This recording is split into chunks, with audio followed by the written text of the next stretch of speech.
Welcome back to KMS channel. Students, after a long time, we are going to present new chapter Money and Credit. Money and Credit chapter बच्चों ये chapter बड़ा ही interesting chapter है. Now today in this chapter, I will explain you few crucial point and topics. बच्चों इस chapter में आप देखेंगे money and credit. क्या है मनी एंड क्रेडिट, क्यों इस चैप्टर का नाम रखा हुआ है मनी एंड क्रेडिट. तो आज बच्चों इसी दो टॉपिक पे हम चर्चा करेंगे और इससे संबंधित जो भी इसमें क्रूशल पॉइंट होंगे उन पे भी चर्चा करेंगे. और आपको आज बताएंगे सबसे पहला हमारा जो सवाल उठता है वो ये उठता है कि व्हाट इज मनी. मनी क्या है. मनी को आज के दौर में हम एक ऐसे अपने आधार मूलभूत जरूरत के रूप में देखते हैं कि विदाउट मनी कोई भी चीज, कोई भी प्रोसेस, कोई भी लेन देन वह कंप्लीट नहीं हो सकती है. इट मीन्स पैसा हमारे जीवन का एक बहुत ही बड़ा हिस्सा है. एक तरह से ये समझ सकते हैं कि मनी एक आधार है, एक बेस है जो क्या करता है हमारे लाइफ के सिस्टम को प्रॉपर तरीके से फंक्शन करने में हेल्प करता है. तो व्हाट इज मनी, इसको हमें समझना है. तो सबसे पहले अगर हम इसकी डेफिनेशन समझें तो money is the medium of exchange, यानी मुद्रा, पैसा, कुछ भी कह सकते हैं आप कि पैसा जो वो क्या है लेन देन का एक माध्यम है. It is the medium of exchange, यह लेन देन का एक माध्यम है. अब इसके संदर्भ में बच्चों और डीपली हम जाएंगे तो हमें कुछ पॉइंट्स देखने को मिलेंगे.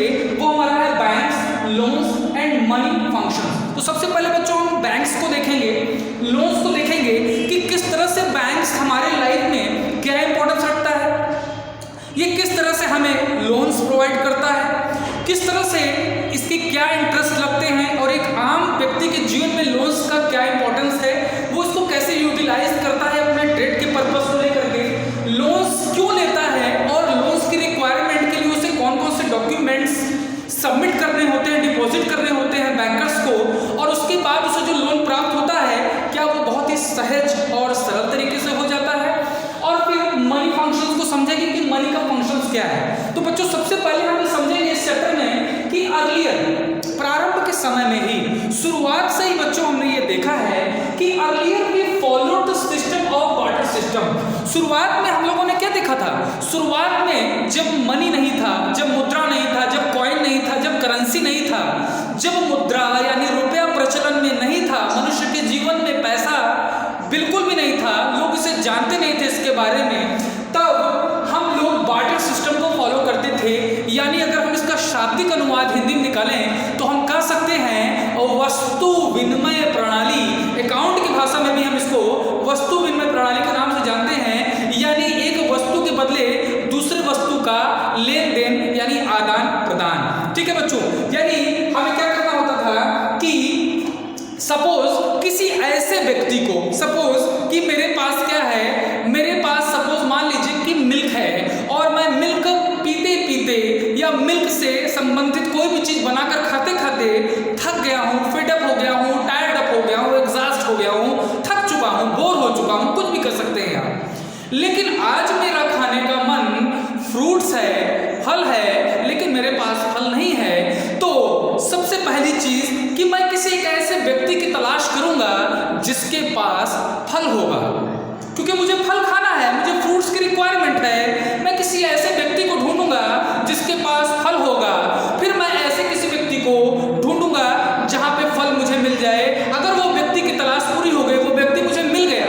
तो मैं उस व्यक्ति से अपनी बात बताऊंगा और फ्रूट्स की डिमांड रखूंगा और वह व्यक्ति मुझे देने को भी तैयार हो जाए, तभी वस्तु विनिमय प्रणाली हो सकती है. दूसरी बात, अगर वो अपने फ्रूट को मुझे देने के लिए तैयार हुआ है तो निश्चित रूप से वह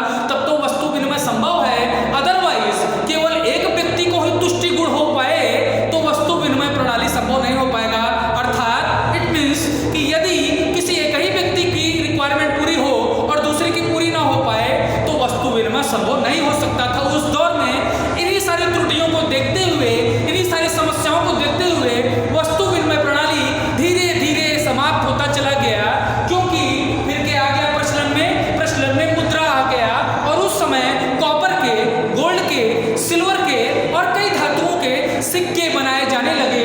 तो बच्चों इट एक्ट एज, हम अगर बार्टर सिस्टम को देखें तो बार्टर सिस्टम ये बताएगा कि it acts as an intermediate in the exchange process, hence it is called medium of exchange. ये एक ऐसी पद्धति प्रणाली थी उस समय की जो क्या करती थी, वस्तु के बदले वस्तु को प्राप्त कराती थी, यानी एक वस्तु के बदले दूसरी वस्तु मिल जाती थी और सेवाएं मिल जाती थी। तो बच्चों इस प्रणाली को हम कह सकते हैं it facilitate exchange of goods and services, यानी बदले में हमें सेवाएं और वस्तु के बदले दूसरी वस्तु प्राप्त होती थी। यही बार्टर सिस्टम का सबसे बड़ा सिद्धांत और नियम होता था, जो कि उस समय सबसे ज्यादा